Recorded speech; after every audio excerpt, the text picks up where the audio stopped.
अस्सलाम वालेकुम दोस्तों। आज की इस वीडियो में हम बात करेंगे पाकिस्तान, अफ़गानिस्तान और यूएई की सह मुल्की सीरीज़ के पहले मैच की। पहला मुकाबला पाकिस्तान और अफ़गानिस्तान के दरमियान होने जा रहा है और पाकिस्तानी टीम की प्लेइंग 11 में इस बार 4 बड़ी तब्दीलियां की गई हैं। दोस्तों, अब सवाल ये है कि किन खिलाड़ियों को प्लेइंग 11 में जगह मिली है और किन को ड्रॉप कर दिया गया है। आइए नज़र डालते हैं पाकिस्तान की मतवक्का टीम पर। इस बार क़यादत नाज़रीन दी गई है सलमान अली आगा को। शाहिनशाह अफरीदी बतौर मेन बॉलर टीम का हिस्सा होंगे।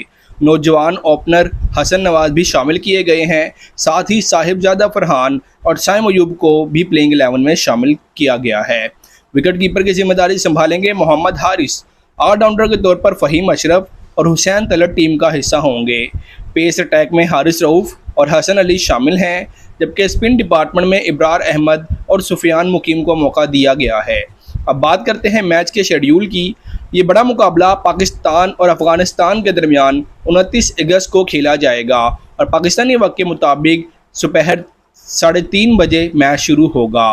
फ़िलहाल इतना ही। मज़ीद अपडेट्स और ख़बरों के लिए हमारे चैनल को सब्सक्राइब ज़रूर कर लीजिएगा।